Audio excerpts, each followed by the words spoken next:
Yeah, digging activity going on. Welcome to the History Hunter. Welcome to our small adventures with the World War II time frame. Eagle Eyes, it's me and Eagle Eyes, it says. Yeah, that's the intro. But now he's busy digging. Well, what are we doing today? Well, let me show you. That is where we are, a German or former German World War II radar position. By the way, thank you so much for being here. Absolutely appreciate it. At this location, the Germans hid away, or at least tried to hide away, several of their very, very vital radars. And at this position, you can see here's the coastline. This is on land. And the Germans were basically trying to get and cover the whole area of the ocean here by using the radar. So they can early detect the aircrafts and the vessels coming in. So at this position, so far we found out that the Germans had a huge radar like that, just about kind of in the center, and then on each side they had different kind of radars and arrangement, and there were flak guns, 20mm anti-aircraft guns in the between. And it seems like we have found a little pattern here. It looks like there was maybe a controlled barrack, and there's also even at least one buried bunker that we're going to try and find. But this place was very active because there's a lot of proof of that in the area. And what we're also trying to find out, we're going to figure out whether there was some communication lines in the ground or cables going from the different radar positions into this place here. So that is basically what we're doing. If you want to help us to reach more locations, you are more than welcome to watch the video in full length, because that really helps us out. And if you watch more of our videos, it is greatly appreciated, and the YouTube algorithm can actually help us to reach more people. But let's go out and continue this little adventure. And that is the main purpose. We are going to see if we can find some pieces of the radar activity of the German troops at this location. And actually there are pieces and proofs of that here, right there. See that? Actually glass from that building.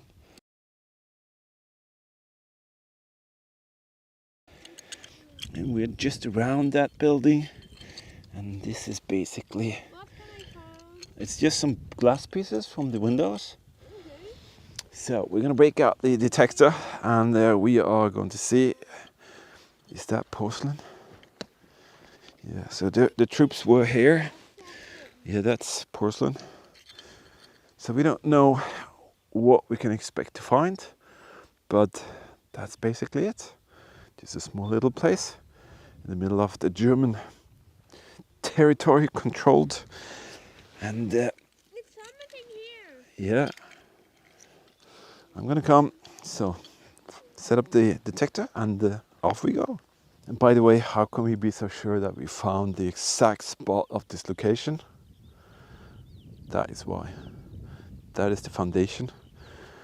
Just gonna use the macro multi-cruiser. Insanely simple but effective machine. You can use it as a beginner or pro, all up to you. And I'm using the smaller sniper head. That is just my preference. It is maybe a little bit too small of this huge area that I'm gonna do, but I like it. It makes the backpack also lighter, so I'm happy with that. So gonna set it up with a 3-tone program, and we're ready to go. Hope you're all doing well. I want to say a massive thank you to all our Patreon team members and you PayPal donors. You're really helping out in what we do, and this is strange. A lot of stuff.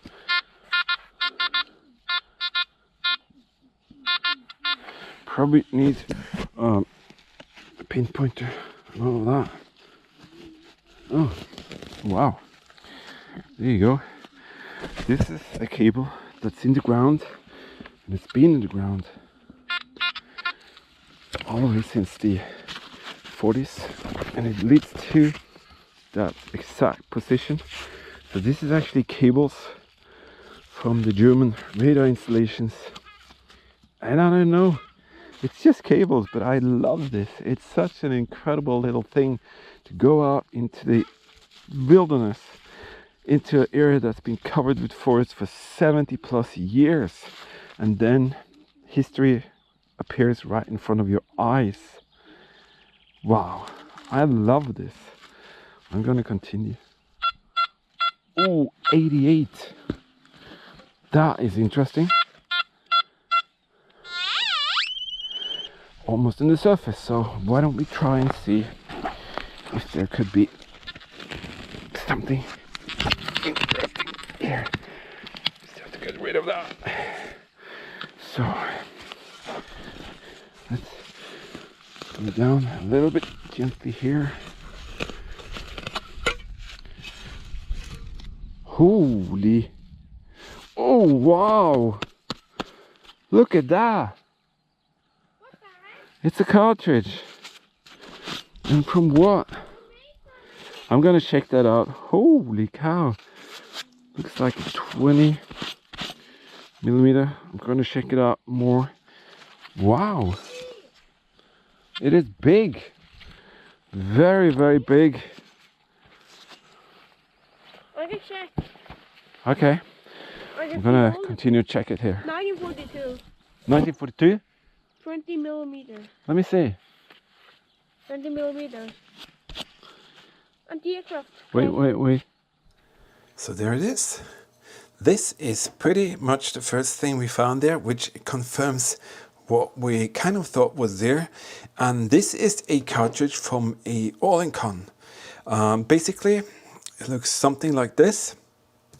But in Germany, it was called a Flak 29. And you can see it was very widely used in the beginning.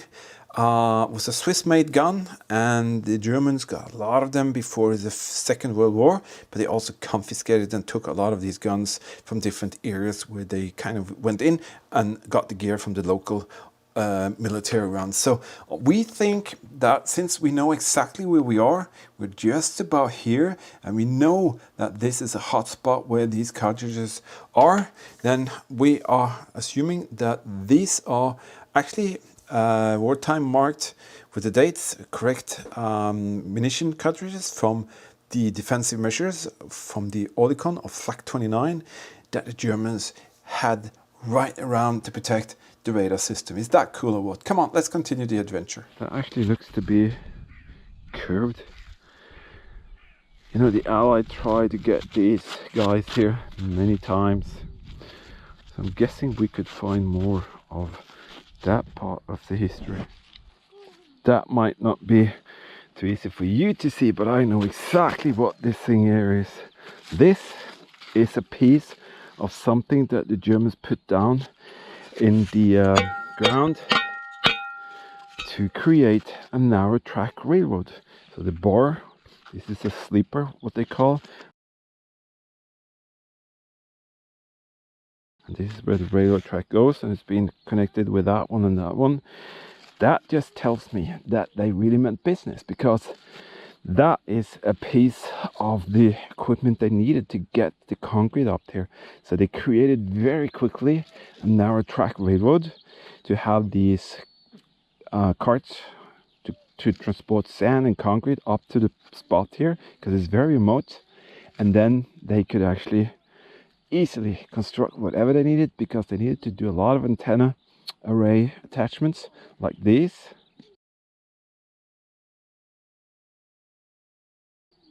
So need a lot of concrete to do that, and this is the proof that they used that and had this narrow track railroad up here. So that is, for me, incredibly cool to see, because now I know a little bit more about the infrastructures that I needed to do this work up here.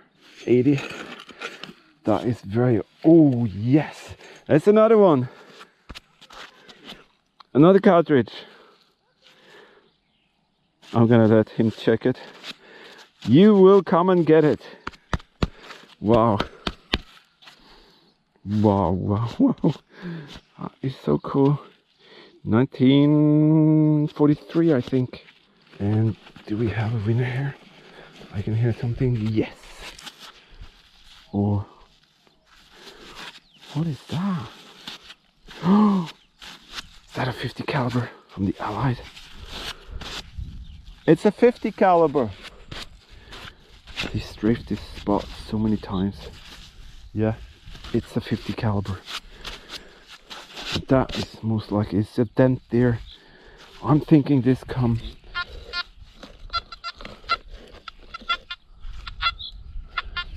from the Allied coming in, strafing the area. Wow, cool. So that is the one, TW 1943. And suddenly we have more pieces of the puzzle right here. So we know we're at a German World War II Atlantic Wall radar position. We know the Allies strafed in here. We know the Germans tried to protect their radars. So they had other guns as well, but they also had the Olicon 20mm, and they're firing up towards the sky. And suddenly the Allies aircraft, perhaps some of the Americans that they had there, came in and they strafed them. And these caliber 50A and M2 would be mounted in the wings and in the aircrafts. And when they fire, these are just kind of being ejected out and landing everywhere. And sometimes we actually find them in a straight line. So let's say if the attackers came in here and then they just go like, they go past. Well, guess what? We're actually finding them in a line. So that is pretty amazing. But look how interesting this thing is. It's just tiny small pieces, but for us it's so important to put it into context and see what was there. We know there was radar, we know there were anti-aircraft gun, we know the Allied raided that stuff, but how can we prove that there were actually communication coming back and forth between these different positions here? Well, I think we're gonna find out. Wow, Eagle Eyes, that is cool.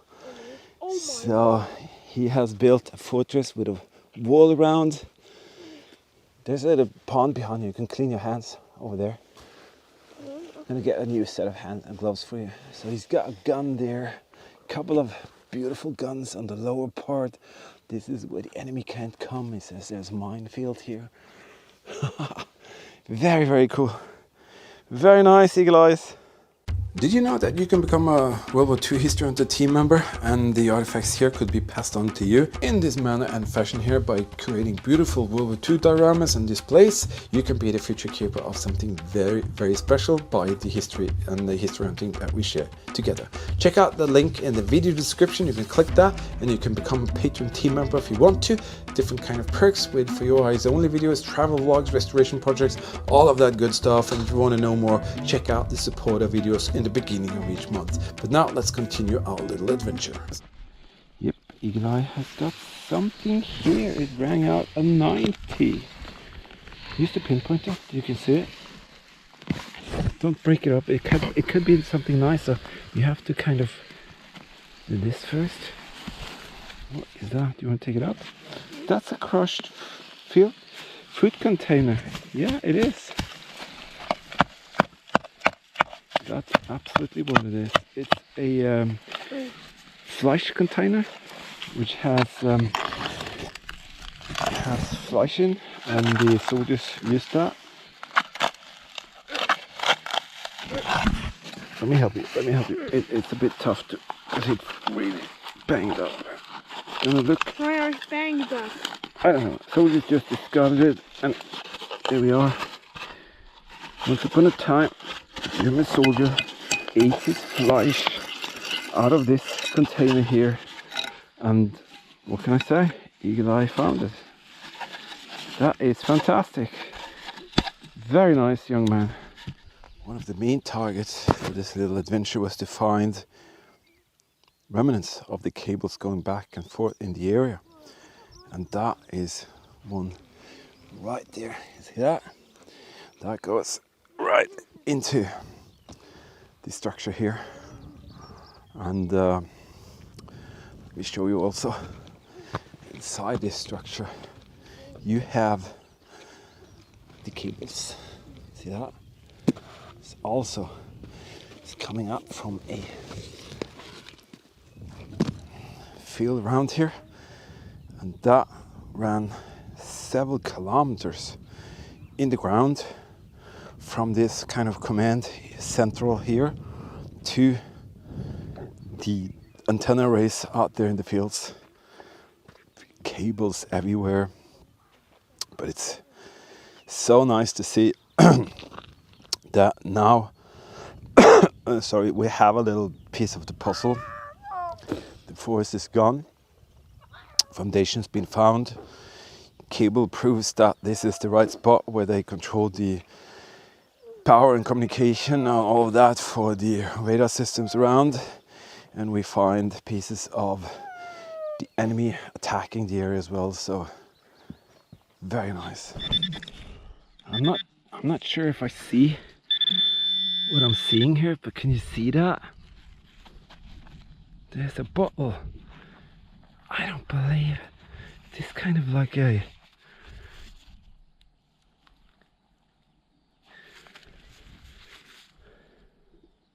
hot. Holy cow. What the oh, this, I don't believe it. You're gonna see this yourself. Nivea hot oil. Holy cow, I'm not sure whether you can see that. Is that what I think it is? Oh wow. It's just laying there. Holy cow, yeah. Oh my goodness. Another one. What is the date on that one then? I will definitely. Oh, it's just laying here. Wow, didn't even need a metal detector. Seems like we have a cartridge spill. Got one Mauser MG, two Mauser MG. So these are 792s. They could have been fired from a K98 Mauser rifle up towards the skies, or maybe it was ready for a machine gun. One of these has actually something pretty cool inside. This is the original gunpowder still there. Let me see if I can get you in there. This is a very slow zoom. Nevertheless, this was a live one. I'm gonna discard that, but nevertheless, this is the gunpowder actually still inside there. That is pretty interesting. But now, let's see what we really came for. And I'm so happy that this came about. Oh, I think we found a little beauty here. This is the end of one of the cables. And this is one of the backlight connectors with the pins and everything in there. Look at that. That is a beauty. And that is definitely coming with us. You see that? That is a complete piece of a connector. And in here, ow, that hurt, would be the connectors. Yeah, you can see at least one of the sides where the other connector would fit. Oh yes, there it is. That's what we came for. This cable is almost like this little piece, you could say, is one of the most dangerous weapons. It powered one of the most dangerous weapons that the Germans had during the Second World War. And then again, can you call a radar for a weapon? In a way, it's a weapon system, I feel. It's both, you can use it passive and active. And in that way, you can actually use this as a mean of getting the targets, the enemy. And I think it is an absolutely amazing thing to see that it's lying right there, knowing what the purpose of this cable was. This cable was necessary to make these massive radars do their job, and they did, and they did it very well. So there in the end, you can actually see how many is it? 1, 2, 3, 4, 5, 6, 7, 8, 9 different cables coming through. There's most likely a kind of ground connection there, and right there I think it says 250, so that is most likely voltage. And then that is the beauty. Look at that. That is incredible. All the numbers for the different cables where they go in are still there. And this thing is in backlight. This is in very coarse bakelite. Very often the producers of the bakelite companies would be on this. There could also be markings here. I just want it to be a little bit clean so you can actually see the details. And it has this kind of clamp holding that piece and the cable coming out from there. Wow, I have to say that piece there made the whole trip so more exciting, because this, as I said, did actually power one of the most dangerous weapons that was, you know, pointing towards the Allies. And these were telling the Germans very early that, hey, someone is coming, get ready. And it is the most formidable weapon, I think, even though it's not firing any cartridges or bombs or mortars. It really fired out some beams so that the Allies never knew what was coming, and the Germans could actually be ready for them. Yes, these are radar cable pieces that we're gonna pass on to you.